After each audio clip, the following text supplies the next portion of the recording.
Creo que este también lo conocen muchos. Es algo simple. En una parte de Luigi's Mansion 1, para la GameCube, cuando atendemos un teléfono, cae un rayo que se ve a través de una ventana.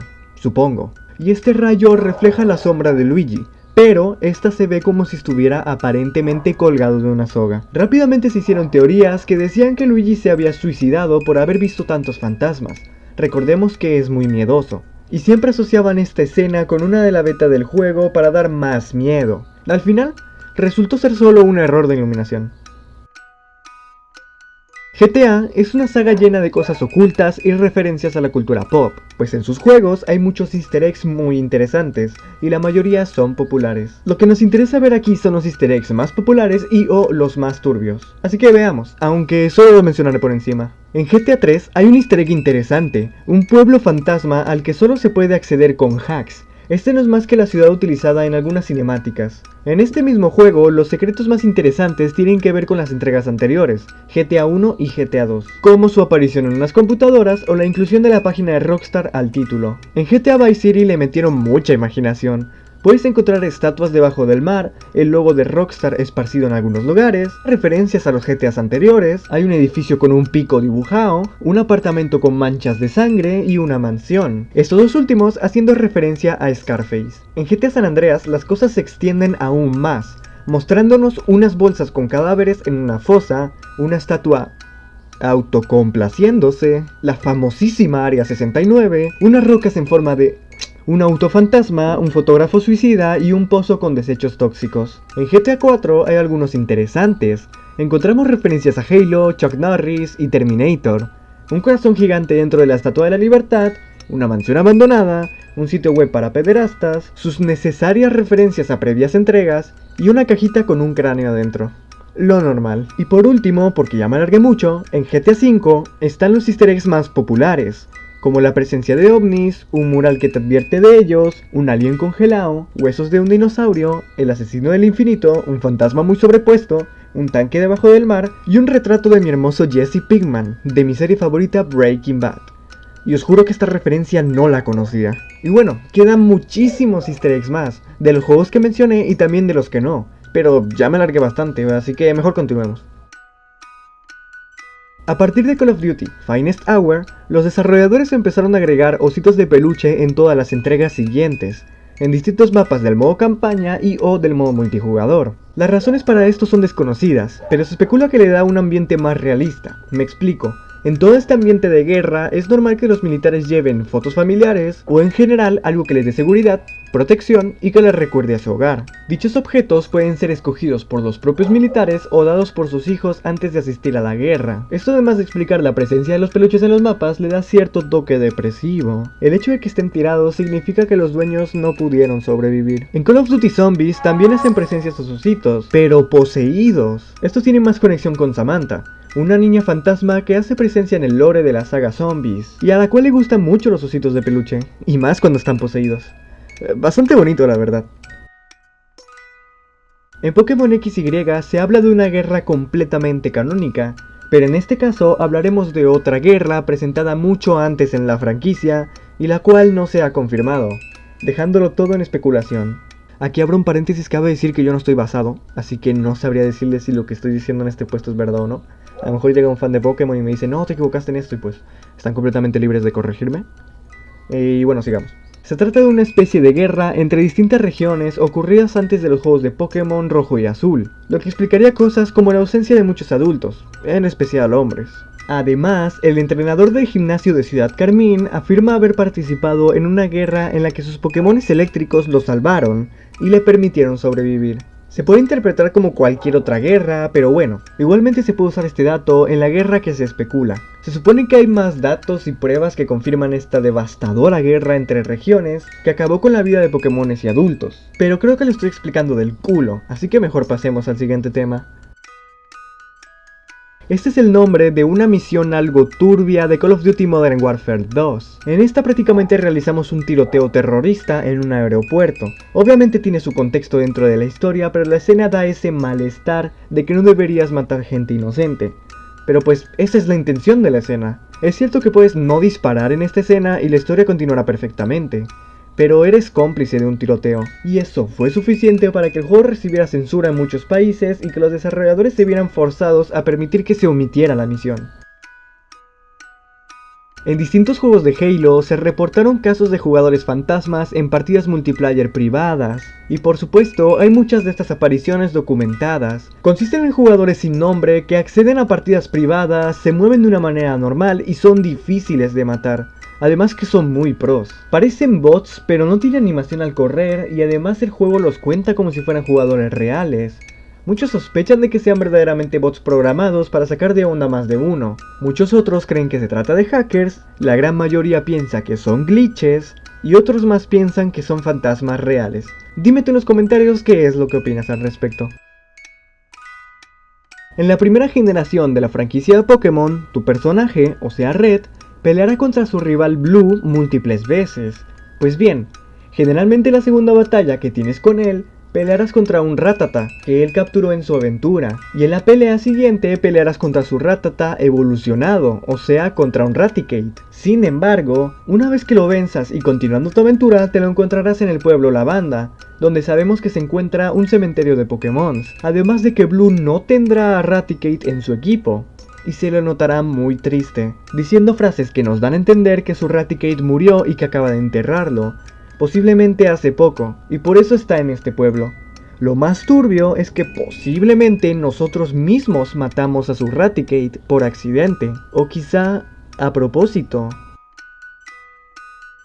En Super Mario 3D Land, al final de un nivel de casa embrujada, si en vez de finalizar el nivel te diriges a esta esquina, podrás ver cómo una cara espectral comienza a aparecer. Nadie tiene ni idea del porqué de esta terrorífica inclusión en un juego para todo público, pero pues no sé, meme supongo.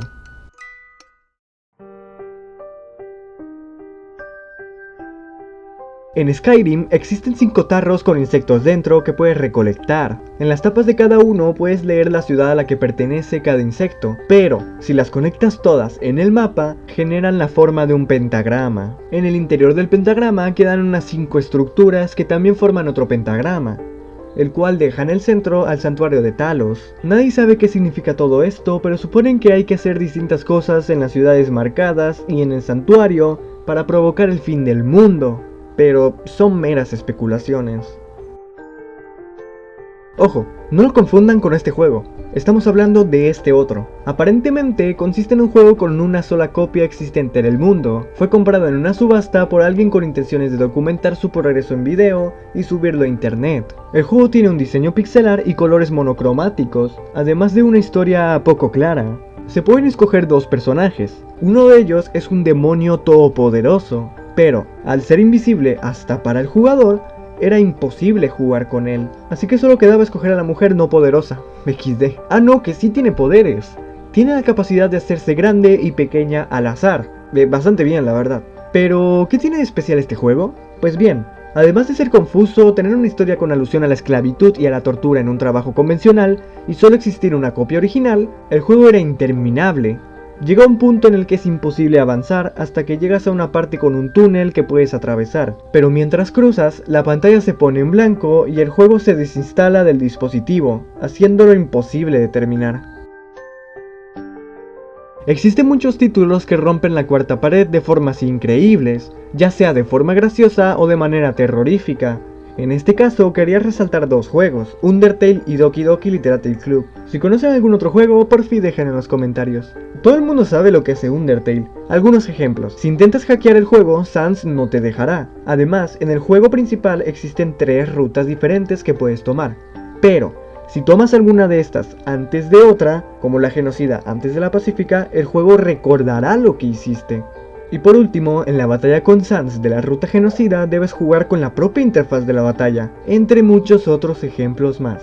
Y por otro lado, Doki Doki hace más o menos lo mismo, pero considero que de manera más eficaz. El juego genera y borra archivos del mismo, cosa que cualquier juego hace, pero este lo lleva a otro nivel, borrando archivos que no deberían ser borrados. Tranquilos, son solo archivos del juego. Además, los personajes saben que están atrapados en un juego, o por lo menos Mónica lo sabe, y ella misma manipula el código del juego para completar su cometido. Además de códigos ocultos, la necesidad de interactuar con los archivos para avanzar, el hecho de que Mónica se comunique con nosotros, no con el protagonista, sino con el jugador, el hecho de que el prota sepa que está siendo controlado por ti y muchas otras cosas más, son los que hacen que este juego sea un excelente referente para la ruptura de la cuarta pared en videojuegos. Y uno de mis juegos favoritos, por supuesto. En algunas entregas de Animal Crossing, si no guardabas tu partida al cerrar el juego o al apagar tu consola y volvías a entrar, aparecía Resetti informándote que estuvo mal no guardar la partida. Sin embargo, si no le hacías caso y seguías sin guardar la partida al salir, la próxima vez que entrarás te encontrarás con esta terrorífica y vacía expresión en la cara de tu personaje. Muchos especularon que dentro del lore esto se debía a un accidente que tu personaje había tenido al viajar, razón por la que tus objetos también desaparecen. Esta es una pseudo creepypasta muy reciente, consisten en videos fanmade de algún videojuego, demostrando cómo sería una detección de piratería en el mismo. Algunas pantallas suelen ser terroríficas, pero no es necesario. Se han hecho demasiados videos de distintas pantallas en muchos jueguitos. Les recomiendo investigar algunos. Jam Sessions es un juego para la Nintendo DS que te permite crear música. Es una herramienta algo limitada, pero contiene elementos básicos para componer una melodía. Pues bien, resulta que cuando tocabas el acorde A6 en seco y escuchabas con atención, podías escuchar al final a un señor susurrando algo. Muchos debatieron sobre lo que decía el señor y la razón de incluir su diálogo. Se creía que la frase decía "Forgive us" o "Don't kill us", pero debido al revuelo que se armó, uno de los trabajadores de la desarrolladora grabó un video para explicar que la voz era del guitarrista avisando que pasaran al siguiente acorde. Al parecer lo decía en todos los acordes y ya en la edición se cortaba, pero aparentemente al encargado se le pasó cortarlo en ese acorde. Así, la frase en cuestión que utilizaba el guitarrista era "Tsugikimasu", debido a que el mismo es japonés. Este es simple, se trata de habitaciones escondidas en alguna parte del juego, que pueden ser solo accesibles por medio de glitches, algunas instrucciones a seguir y OUEA directamente con hacks. El propósito de estas varía mucho, pero generalmente se tratan de easter eggs o habitaciones de prueba que olvidaron remover o decidieron no quitar. Algunos de estos cuartitos son simplemente normales, otros son raros y llenos de cosas al azar, y algunos otros son escalofriantes. En algunas de las canciones de la banda sonora, de la saga Halo, de las consolas Xbox, de la empresa Microsoft, la gente se percató de algunos sonidos graves muy extraños que sonaban en un minuto específico y que duraban poco tiempo. Pues bien, si le prestabas atención se hacía evidente que era una voz ralentizada e invertida. Así que solo fue cuestión de editarla. En general, eran frases sin conexión aparente entre sí, pero que parecían pertenecer a algún personaje ya conocido en la saga, pero sigue siendo un misterio el qué significan exactamente y el porqué de su inclusión.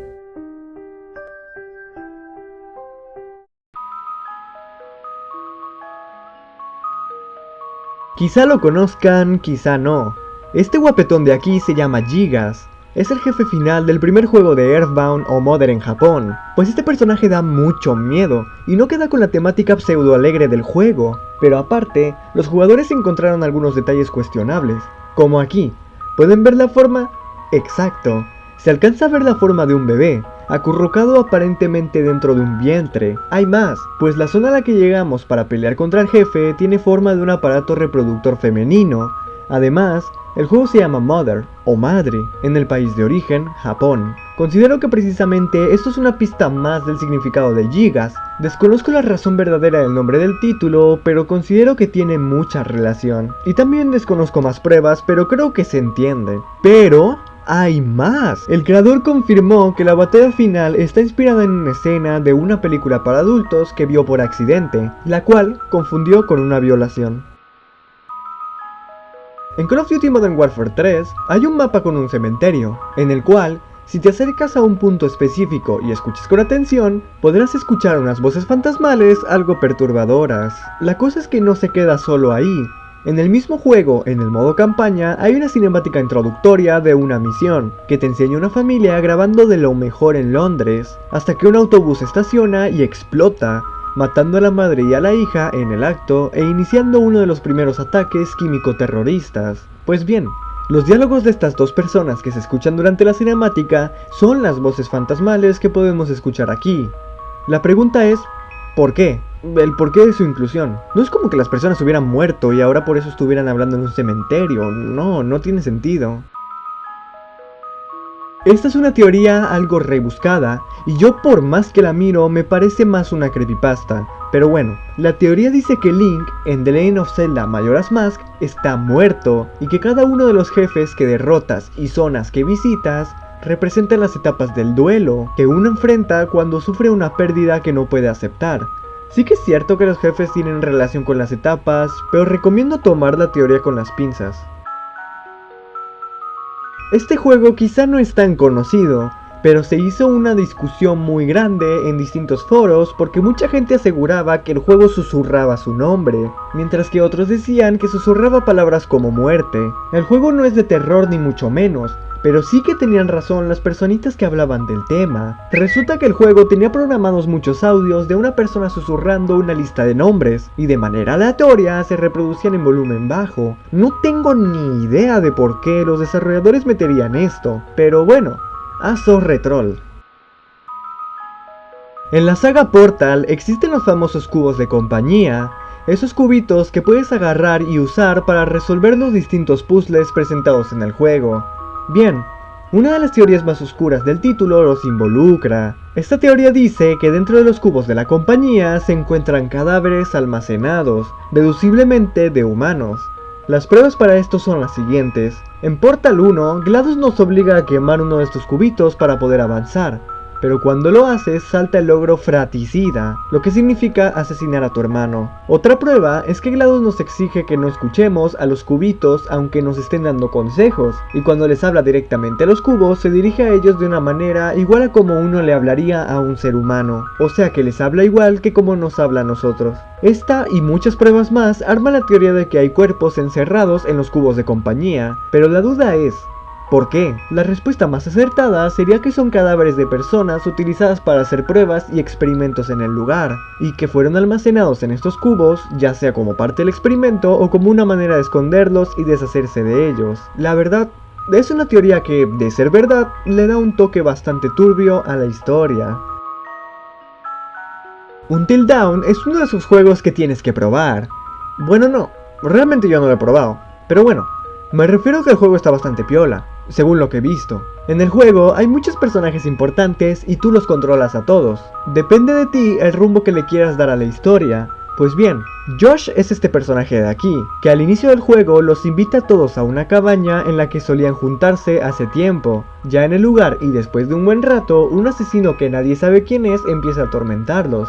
Resulta que este enemigo es Josh, y lo citó aquí para jugarles una broma. Parecería que Josh es el villano, pero analizándolo mejor, nos damos cuenta de que él en realidad es la víctima. En el prólogo, sus dos únicas hermanas mueren a causa de una broma similar, por lo que considero que tiene derecho a vengarse. Además, Josh padece de algunas enfermedades mentales, mal o directamente no tratadas, lo que le da aún más justificaciones a su favor, al contrario de todos los demás que quieren matarlo porque les jugó una broma. Ya maduren, por favor. En el menú del primer Xbox podías escuchar un audio proveniente de una comunicación entre el Apolo y la NASA, comunicación abierta al público obviamente. Es un detalle extraño pero a la vez curioso. Otro de los supuestos mejores creepypastas, lo siento pero de verdad no le sé al tema de los creepypastas, no le sé al chispos. Bueno, ese es un creepypasta tradicional. Una persona encuentra un cartucho del juego de Godzilla para la NES, pero resulta estar maldito y tal y cual. Entiendo que los creepypastas mejoran mucho cuando son acompañados con material audiovisual, como imágenes, gameplays e incluso fangames, etc. Pero en mi opinión, eso no quita que la historia sea cliché, aunque recordemos que no importa si tu historia tiene clichés, lo importante es que lo sepas utilizar. Ah sí, este creepypasta viene acompañado con eso, gameplay. Eso lo hace una historia muy completa, pero les dejo a ustedes si considerarla buena o mala. A fin de cuentas, es muy popular.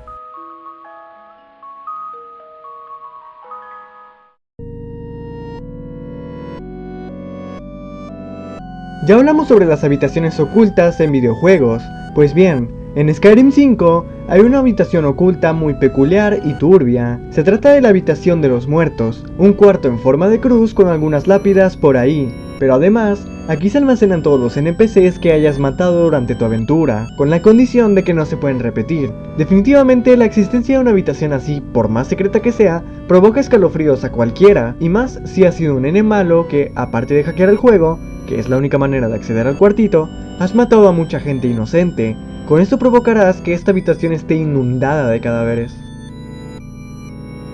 Una de las mecánicas más importantes del juego BioShock son las distintas habilidades que puedes adquirir por medio de vigores. Uno de los vigores más interesantes es el vigor de la posesión. Esta habilidad te permite controlar a tus enemigos para ponerlos de tu lado, y que les dispare a los demás enemigos restantes. Esta habilidad tiene tres cositas algo turbias. La primera es el fantasmita que rodea al enemigo mientras lo posees. Lo segundo es que el hecho de que cuando ya no queda ningún enemigo cerca, el NPC se suicida, de una manera tan peculiar que incluso puedes ver cómo toma su decisión. Y lo último es el susurro.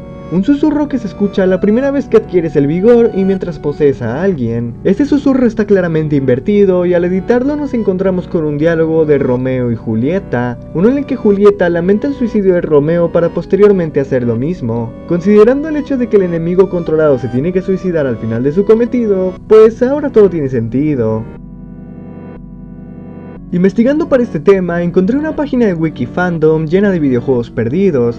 Son tantos y me parecen tan interesantes que muy posiblemente era un video aparte hablando de cada uno de ellos. Por ahora, limitémonos a mencionar los más interesantes de todos. La Lost Media se refiere a contenido que aparentemente existió alguna vez. Con aparentemente me refiero que posiblemente nunca existió o posiblemente sí, pero se perdió. Ya sea una parte de o todo el material completo. Pues por supuesto que en los videojuegos existe Lost Media, archivos de videojuegos que se perdieron o videojuegos enteros que se han encontrado completamente, parcialmente o directamente no se ha encontrado nada de ellos. Como dije, mencionaré los jueguitos perdidos que considero yo más interesantes y después les dedicaremos un video. Si quieren, claro. Los ejemplos de videojuegos perdidos serían Akira, un juego basado en la película del mismo nombre, una fase beta muy temprana de Among Us, una versión de Angry Birds en Flash, un juego de Bomberman para la 3DS, la versión inicial de Doom 4, la 1.0, una entrega de Earthbound para la Nintendo 64, una demo de Final Fantasy VI, un port de Grand Theft Auto para la Sega Saturn y una entrega de la saga para la 64, un juego de Halo para la DS, un juego de Kirby para la GameCube, un juego de Metroid para la DS, algunos juegos y spin-off de Plantas contra Zombies, entre ellos la descontinuación de Plantas contra Zombies Adventures, un jueguito de Facebook que yo misma recuerdo haber jugado, un juego de Resident Evil para la PSP, varios juegos de Scott Cawthon, el creador de FNAF, están perdidos, varios juegos cancelados de Sonic, entre ellos el Sonic Extreme, Super Mario RPG 2, o sea el prototipo de Paper Mario, un juego de Zelda para la Game Boy Color, y por último un juego de Dragon Ball de 2017. Iba a mencionar pocos, pero la mayoría me parecieron interesantes, pero como ya me alargué mucho en este puesto, mejor continuemos. En la saga Pokémon se han dado distintos indicios que nos llevan a deducir que los Pokémon hipnos suelen secuestrar personas, generalmente niños, gracias a sus habilidades de hipnosis. Esto se confirma con la descripción que se le da al Pokémon en la Pokédex, que menciona que una vez hizo desaparecer a un niño que había hipnotizado. Además, que en algunas entregas puedes encontrar niños perdidos por ahí, los cuales inician una batalla contra un himno al interactuar con ellos, y después de vencer al Pokémon terminas rescatando al nene. Y aparte les dejo este diseño en merchandising para que ustedes mismos deduzcan las cosas. Un género de creepypastas que ya existía hace mucho tiempo, pero que agarró mucha popularidad últimamente. Se trata de historias que relatan la supuesta existencia de cartuchos, discos o en general videojuegos modificados para que tengan cosas diferentes a las demás copias. La más conocida de estas es la de Super Mario 64, una copia personalizada que nos muestra una cabeza gigante de Wario acosando a Mario, y así explica cómo cada cartucho tiene cosas turbias que no se ven en los demás cartuchos del mismo juego. En Pokémon XY hay un edificio con un elevador. En realidad hay varios, pero nos interesa este edificio en específico. Bien, aquí, al subir al segundo piso, comienza una cinemática que nos muestra cómo una chica aparece detrás nuestra, pasa por nuestro lado flotando y nos dice que no somos nosotros, para posteriormente desaparecer. Se sobreentiende que está buscando a alguien, pero todo es un gran misterio. Esta chica utiliza el modelo de la Sex Maniac, es decir, que es una entrenadora de tipo psíquico, y podemos concluir que no es humana, o por lo menos ya no lo es, generando la teoría de que posiblemente se trate de un fantasma. La incógnita es, ¿a quién busca? No se sabe. Además, en otro edificio podemos encontrar a una chica igual pegada en la pared. Al interactuar nos dice que no le hablemos, para que pueda escuchar el sonido del elevador. Obviamente está claro, se trata de la misma fantasma esperando el elevador para escanear al que suba en él, y deducir si es a quien busca. Pero sigue siendo un misterio saber a quién busca. Este es un misterio al que se le agarró mucho cariño, y en lo personal me gusta mucho, a pesar de que no juego Pokémon. En esta entrega existe una habitación oculta a la que solo puedes entrar usando explosivos. Una vez adentro podrás apreciar muchas cosas que te dejarán confuso. La habitación está llena de fotos de bebés, algunos gatitos y de un señor vestido de bebé. Bueno, también hay algunos juguetes por ahí, ositos de peluche que no pueden faltar, velas encendidas flotando cerca del techo, una cuna, un baño y todo eso. Lo normal, ¿no? Por sí solo ya es perturbador y confuso, pero hay dos elementos que lo hacen aún peor. Primero, una especie de rata gigante encerrada detrás de las escaleras, y lo segundo sucede cuando te acercas a la cuna. En ese momento aparece un niño sentado, se levanta y se dirige hacia una de las fotos para enseguida desaparecer. Todo esto refuerza la teoría de los ositos de peluche antes mencionada, aunque no entiendo por qué está todo encerrado en una habitación, pero bueno. La explicación que se le da al niño fantasma es que representa a un hijo que terminaría aceptando que su padre no regresara de la guerra. Se pueden imaginar por qué. Bueno, en general la habitación da miedo, pero es muy interesante.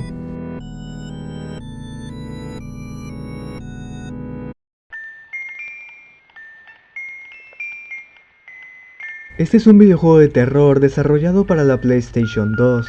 El juego se ambienta en 1930 y trata de una joven de 19 años que queda atrapada en un mundo gobernado por niños. Así se escucha como un juego inocente, pero recordemos que es un juego de terror, un survival horror, por lo que contiene elementos algo fuertes que hacen aún más terrorífica la experiencia. Esto no estaría mal, si no fuera porque el juego contiene muchas escenas y situaciones demasiado traumatizantes, razón por la que fue censurado en países como Australia, Reino Unido e Italia. Pero fuera de eso, el juego no es para tanto, y recomiendo que le den una checada.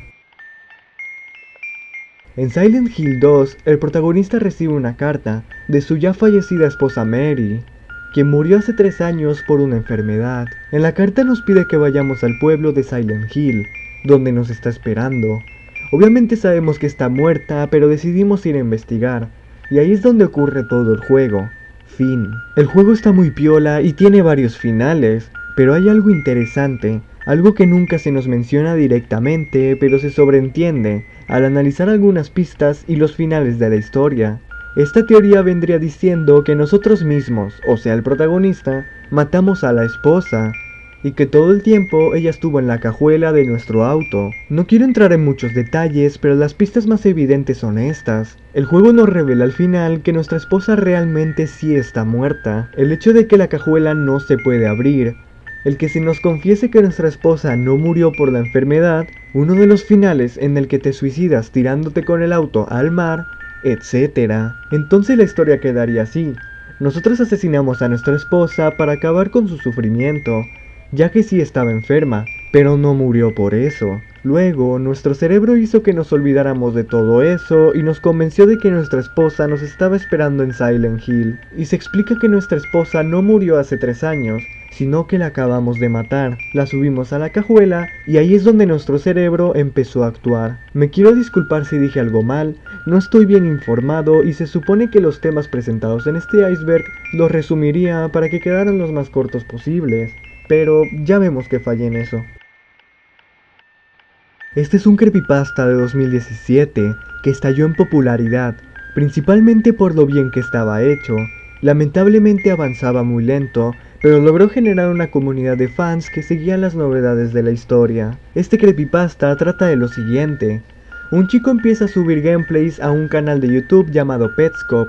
Estos gameplays son de un juego llamado igual, Petscop, un juego para la PlayStation 1 desarrollado por Garalina. y el cual nunca se llegó a terminar, teniendo solo una copia existente, la que tenía este chico. El chico encontró el juego con una nota pegada a él, y rápidamente fue a probarlo en su PlayStation. Hasta aquí todo es cliché, pero cada vez se va poniendo más interesante.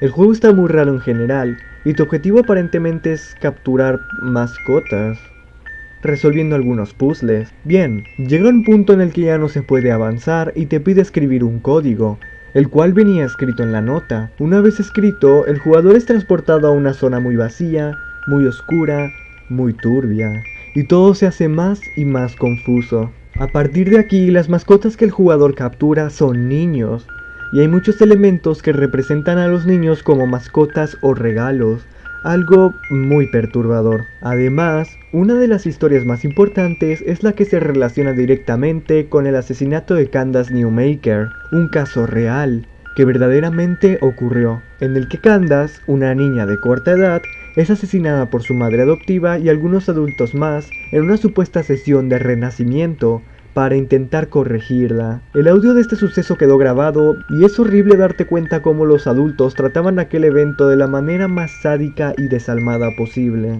Bien, en el juego se hacen menciones indirectas a este caso, dándonos cuenta de que parte de la trama del mismo gira en torno al desagradable y triste suceso. De ahí, la historia se extiende aún más, pero para no hacerlo más largo, pueden seguir investigando sobre esto por su cuenta. Muchos consideramos que este es el mejor creepypasta de videojuegos existente.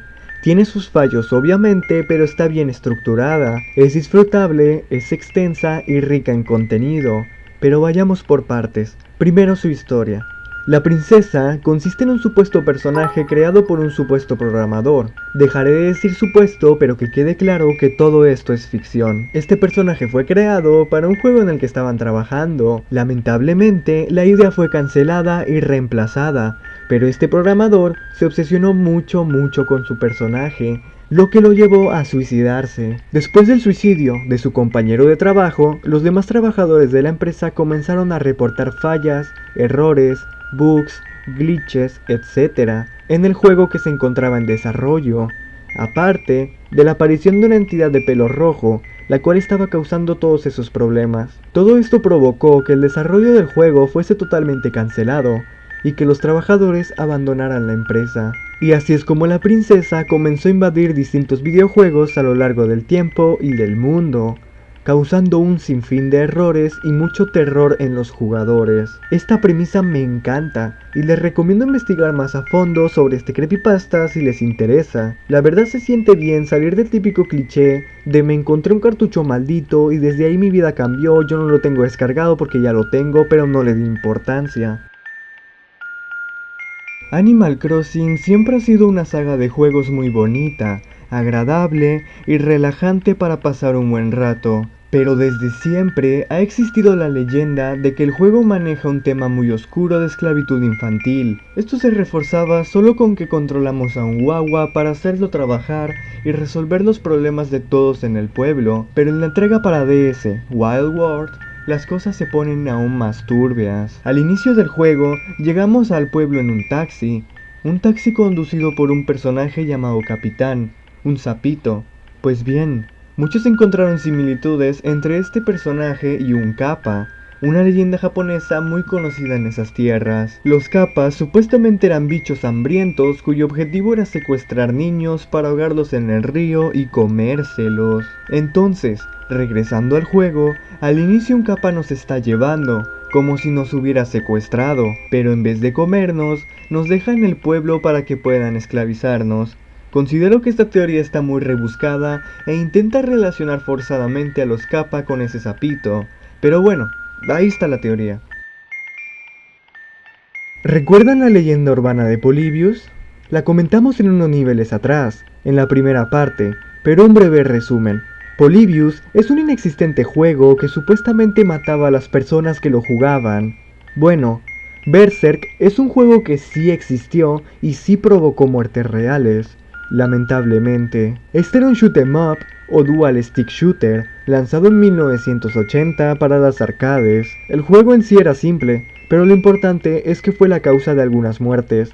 En enero de 1981, un joven de 19 años murió de un ataque al corazón después de publicar su máxima puntuación en el juego, y en octubre de 1982, otro joven de 18 años murió por la misma causa, después de alcanzar el top 10 2 veces en tan solo 5 minutos. La verdad es muy triste que gente tan joven haya fallecido después de batir récords en este título.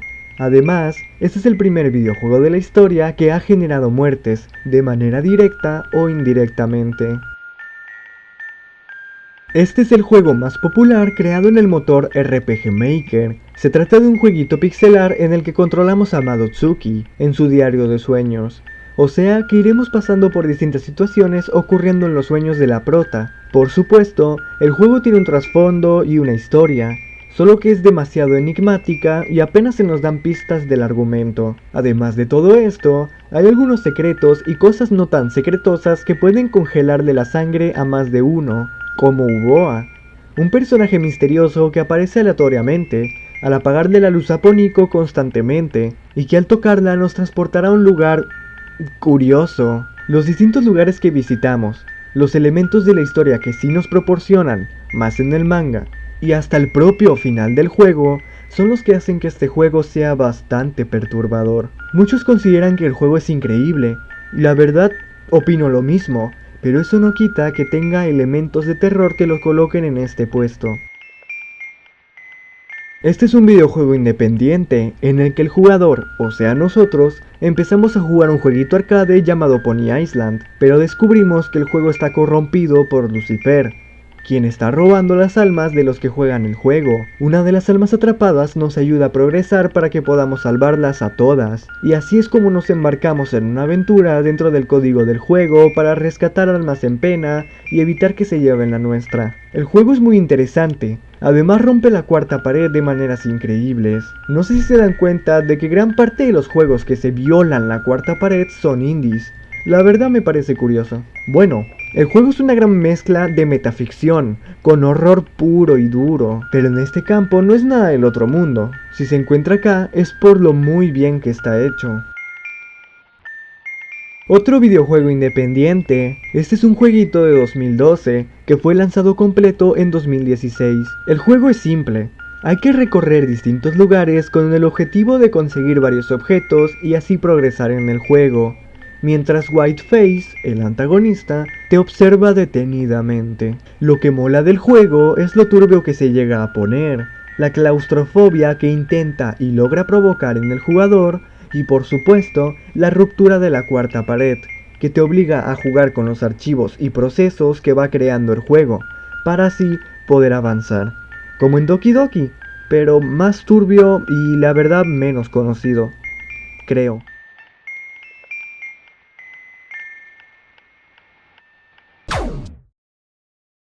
Muchas gracias por ver este video, más bien estos videos.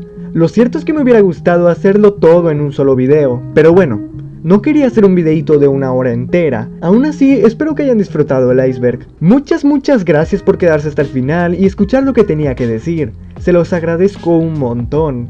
Me costó mucho tiempo y esfuerzo hacer este iceberg. Todo este guión fue totalmente investigado por mí, aunque en algunos puntos me dio hueva y usé la memoria para escribirlos. Y algunos pocos tuvieron la ayuda de mi amigo Roquecu24. Como dije en la primera parte, pásense por su canal. Ahí tenemos algunas series que he hecho junto a él y junto a mi novio. Y bueno, eso sería todo. Sé que el tema de este video fue genérico, pero por más que lo pensaba, no se me ocurría un tema para hacer un iceberg. Aún así espero poder hacer más icebergs en un futuro, y que el género de icebergs de teorías no sea solo un género pasajero, sino que se quede para siempre en YouTube, sin importar que pase de moda. Antes de terminar, quería hablarles acerca de algo que les puede interesar.